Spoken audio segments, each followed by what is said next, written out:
Bonjour à tous. Comme vous le savez peut-être sûrement, ce début d'année 2016 marque une période d'espoir et de joie infinie pour toutes les personnes qui crachent sur Apple et qui préfèrent largement leur téléphone Samsung, dont la partie supérieure gauche de l'écran leur est pourtant totalement inaccessible. Juste au passage pour me moquer de la guerre iPhone-Samsung. On sait bien sûr que c'est Nokia qui fait les meilleurs smartphones. Non, plus sérieusement, il y a quelques jours, les chiffres du premier trimestre de la grande compagnie Apple ont été publiés. Et clairement, ils n'en sont pas fiers du tout. Depuis la publication de ce rapport, beaucoup d'articles crient à la mort d'Apple. À tort ou à raison, nous allons le voir. Tout d'abord, on peut se demander que s'est-il passé concrètement? Que nous apprend le rapport de ce premier trimestre de l'année 2016? Premier point, il semblerait que pour cette année, les ventes d'iPhone vont bien se calmer, et le fric qui les accompagne va aussi logiquement diminuer. Et ça, c'est un point vraiment historique. Ce qu'il y avait de génial avec l'iPhone, et de manière générale avec Apple, c'est que les ventes ne faisaient qu'augmenter invariablement depuis 10 ans. La crise, ils s'en tapaient gentiment. Ah, l'histoire ancienne. Comme vous pouvez le voir sur ce graphique du site Statista, l'iPhone se pète la gueule. Les ventes prévues pour l'année 2016 dégringolent. Après, ça reste pas non plus catastrophique. On retombe juste au même niveau qu'en 2014. Après, le gros souci, comme on en parlait avant, c'est que Apple, c'est l'iPhone. Et si ces ventes diminuent, c'est l'argent qui ne rentre plus chez Apple. Ce qui nous amène au point 2. Pour ce premier trimestre 2016, les revenus d'Apple ont clairement baissé.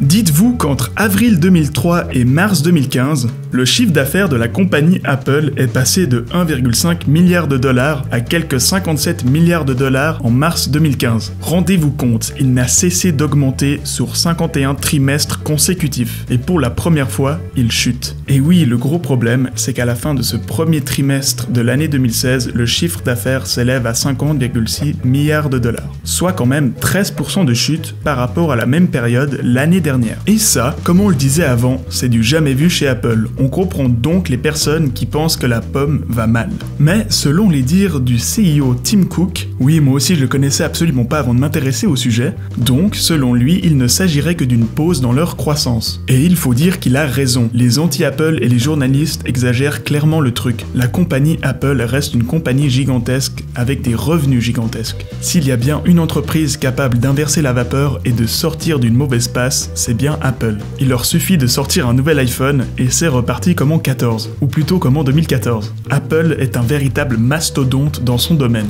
Voici quelques chiffres. Tout d'abord, c'est l'entreprise avec le bénéfice le plus important aux États-Unis, devant Microsoft. Et il obtient la première place d'entreprise la plus profitable avec 53 milliards de bénéfices annuels. Et si cet argument ne vous suffit pas, comparons l'entreprise à quelque chose de taille, comme un pays par exemple. En 2015, Apple, avec ses 53 milliards de dollars de bénéfices, représente 3,75 fois le PIB de la République démocratique du Congo. Autrement, ces bénéfices de l'année 2015 représentent aussi 2 fois le PIB de la Corée du Nord ou celui du fameux État des Émirats Arabes Unis, Bahreïn. Vous voyez, c'est un peu exagéré de crier à la faillite d'une entreprise qui a des ventes et des chiffres un peu inférieurs en un début d'année, ce qui est parfaitement normal. Et quand on sait que cette entreprise a des bénéfices supérieurs au PIB de la moitié des pays de la planète, on peut supposer qu'elle a de quoi s'en sortir. Laissez-leur cette fin d'année et ils vont se relever comme il faut, croyez-moi. Parce qu'en plus, point qu'on n'avait pas abordé, l'innovation, ça les connaît. On ne peut pas leur enlever ça. Affaire à suivre. Sur ce, j'espère que cet épisode vous a plu.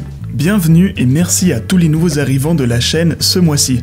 N'oubliez pas de vous abonner si vous ne voulez pas rater la suite, et le plus important pour me soutenir, c'est de partager cet épisode sur les réseaux. Un grand merci. Restez connectés et à la semaine prochaine.